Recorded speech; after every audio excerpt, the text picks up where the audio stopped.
Hey, do you have FSM?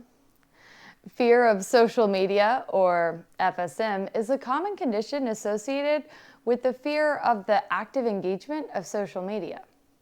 Scientists, researchers, and engineers, as well as those in the technical and medical professions, are a lot more likely to suffer from FSM.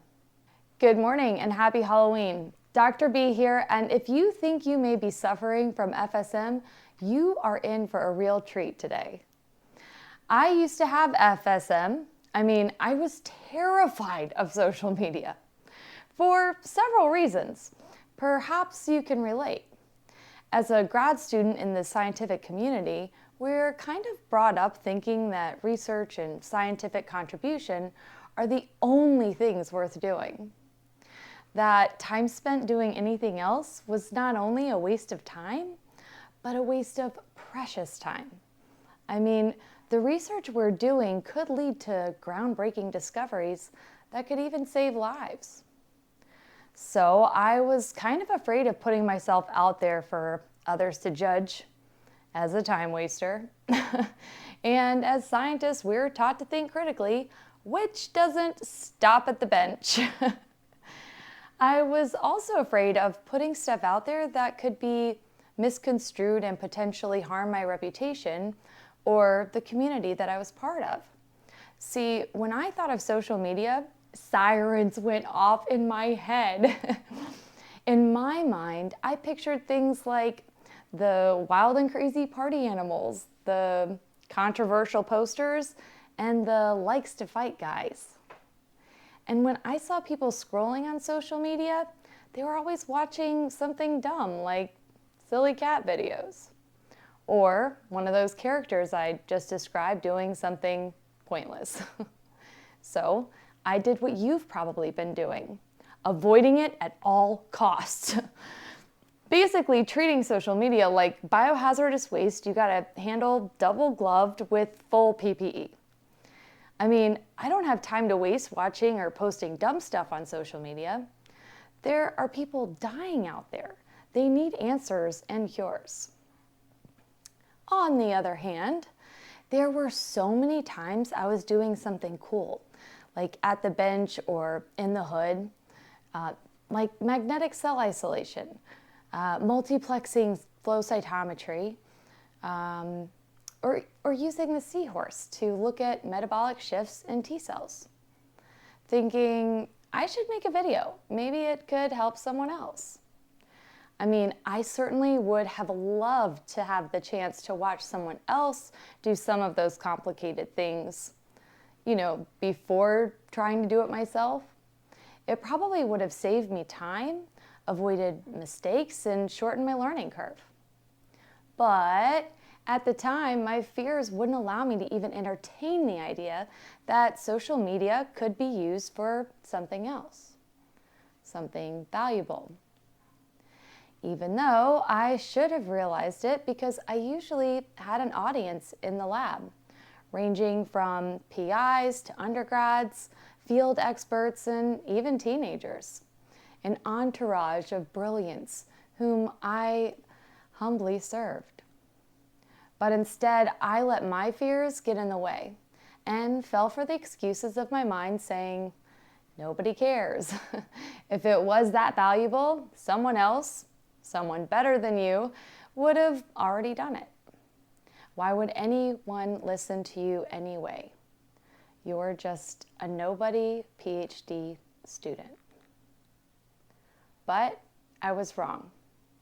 Instead of avoiding social media, I should have embraced it. All of us should. Are you ready to find out why? As scientists, we learn a lot about scientific principles and laws. We get really good at recognizing them and applying them in the lab. But ironically, we forget to apply them in our daily lives, even though we know they always work. So if we examine the fear of our social media situation, we can discover what laws and principles are at play. Primarily, we have Newton's laws of motion. The first law is that of inertia, An object at rest remains at rest, and an object in motion remains in motion, at constant speed and in a straight line unless acted on by an unbalanced force. The second law is that of force. The acceleration of an object depends on the mass of the object and the amount of force applied. And the third law is that of action and reaction. Whenever one object exerts a force on another object, the second object exerts an equal and opposite force on the other. That makes sense. I see your skepticism, but hang with me till the end, and I promise it'll all make sense. Let's work backwards from the third law to the first. Newton's third law of motion tells us that for every action, there is an equal and opposite reaction, which also describes Lenz's law, which states that the induced EMF, or electromagnetic field, resulting from a changing magnetic flux, has a polarity that leads to an induced current whose direction is such that the induced magnetic field opposes the original flux change. Or, more simply, we can think of these laws in terms of polarity as a principle or phenomenon in which everything has a positive and negative, two poles of equal and opposite force or nature. And even more simply, everything must have at least two sides. So, to vet this, let's see how it holds up. We have a North and South Pole. We have batteries, right? They have a positive and negative terminal. We have on and off. In nature, we have night and day, incoming and outgoing tides. Plants, they grow down and up. There are two sides to every piece of paper, every coin, and every slice of bread. And now you're hungry. But for this to be a principle, it must hold up across the board. There must be two sides to everything. Do we actually see that? Well, we have good and evil. We have love and hate, attraction and distraction, connection and disconnection. So, yeah, everything in the universe must then have an opposite. So that must mean that for every negative way that social media can be used, there must be an equal and opposite positive way it could be used. If you can use it to waste a bunch of time scrolling aimlessly, then you can use it to gain a bunch of time scrolling aimfully. If you can use it to spread a bunch of meaningless, unhelpful, and negative stuff, you must be able to use it to spread a bunch of meaningful, helpful, and positive stuff. If you can use it to make an undesirable reputation, then you must be able to use it to make a desirable reputation. And if you can use it to repel opportunities, then you must be able to use it to attract them. Isn't that amazing? Totally mind-blowing, right? Like, you've now unlocked one of the best kept success secrets in science. And just like that, a whole new world has opened up. Let's go. But wait, you've got some things to overcome. Now I see you. You're like, overcome? Overcome what? You just gave me the keys to a Ferrari. Now you're telling me to hold on? Not exactly. I'm just preparing you. See, with any new intention, whether it be developing a new skill, a new habit, or going in a new direction, you have to prepare for the road ahead. Here, how many of you use GPS? How many of you use GPS even when you know where you're going? Now, if you said yes to that second one, why is that? It's likely because you want to avoid traffic, roadblocks, bridge lifts, and speed traps. Why? Because they're frustrating. And they make the journey from where you are now to where you want to be even more frustrating and take way longer. But if you check your GPS, you have options. See, even if you can't avoid one of those obstacles, because you checked your GPS, you knew what to expect. So as you're driving your Ferrari home and you approach that traffic jam, you aren't going to be nearly as frustrated. You already know it's coming. You've already prepared your mind to deal with it. And that's why I am preparing you for the road ahead with Newton's second law of motion, which speaks to force and acceleration. It states that the acceleration of an object is directly proportional to the net force exerted and inversely proportional to the object's mass. That means that in order to get something in motion, you'll have to overcome the mass of the object before you can get it accelerating at the same net force you exert. Or rather, you'll have to put in a lot of effort to get the ball rolling before you'll see the benefits. You'll have to work hard first to overcome those previous negative beliefs that have been holding you back. In our social media situation, it's all those previous negative beliefs that have kept you from even posting. Then you'll have to put effort into learning how to use social media for your intended purposes. Creating value for others and attracting opportunities. But you don't need to worry so much about attracting opportunities because nothing is more attractive than showing up to serve others. The important part here is that you should think of this phase like the beginning of a new series of experiments where you do some research. You make a protocol, you test the protocol a few times in an experiment, and then you examine the results and make adjustments. You are learning by doing. Don't get hung up on the protocol. The more you do the experiment, the more you post, the more data you get, the more data points you collect, and as you do, you can see with your critical analytical mind what works. And now the ball is moving. I want you to know this so you're prepared for the road ahead. You probably won't get it right at first, like in any new experiment. It takes consistency and repetition. The more you do that, show up to serve, delivering meaningful, helpful, and inspiring content, the more your efforts will start to match the benefits. If you are a data person, I think you're going to love this new world. There are so many cool ways to tweak your content such that it aligns just right with the social media algorithms. And more importantly, those you're trying to serve. And that about wraps up Newton's second law of motion. I'm sure you'll be pedal to the metal in your Ferrari in no time. But how much fuel will you need to keep going?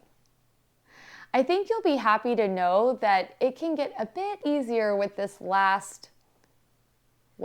presented last, but actually first, Newton's first law of motion, that of inertia, that an object at rest remains at rest, and an object in motion remains in motion at constant speed and in a straight line unless acted upon by an unbalanced force. So that must mean that once we get going, we'll keep going. Right. Now, I bet some of y'all are thinking, yeah, okay, but hey, Captain Obvious, we do have outside forces acting upon us. A lot of outside forces acting upon us. Don't worry, I see you, and you're right. Anyone alive feels the pressures of outside forces acting upon them. We just need to be mindful, anticipate disruptions and interferences, prepare for them as best we can, just like we do with our experiments. Because as scientists, we're no stranger to the second law of thermodynamics. the law of entropy? I mean, Murphy's always up to something. If he ain't in the lab, he's at the house.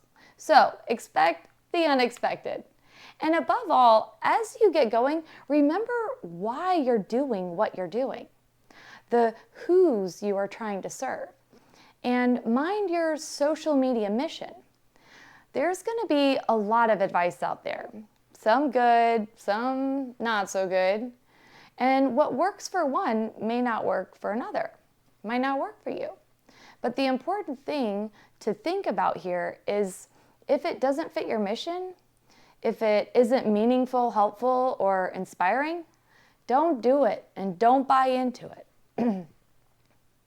I'm saying that because on one hand, it's important to stay true to your mission, and on the other, to stay true to your authentic self. As you make the switch and you start going, all of those old doubts and fears might try to creep back into your head. And your brain has a powerful way of finding what it seeks. If it wants to validate the old doubts and fears, it'll find what it's looking for. A bunch of excuses. But you cannot afford to listen or conform to excuses anymore. No one knows your mission and assignment better than you. And honestly, we cannot afford for you to either.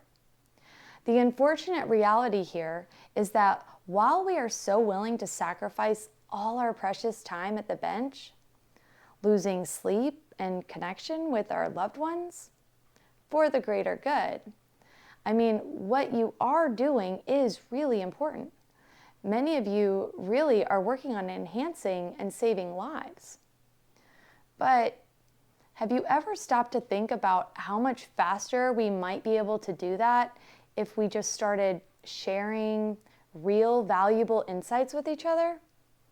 If we could bring other scientists, researchers, and engineers, medical and even business professionals up to speed faster? Now I've really done it.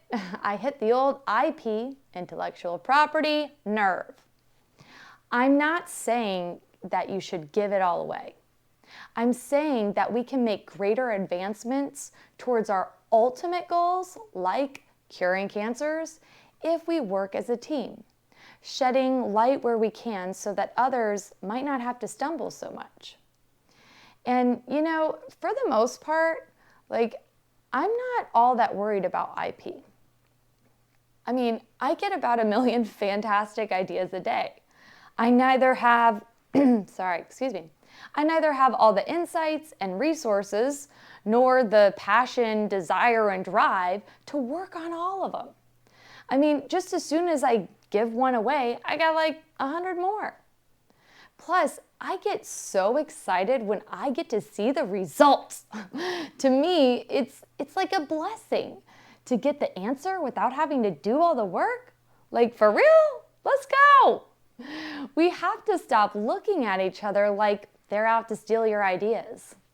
I might hurt your feelings a bit here, but please, honestly, do you think you're the only one who wants to cure cancer?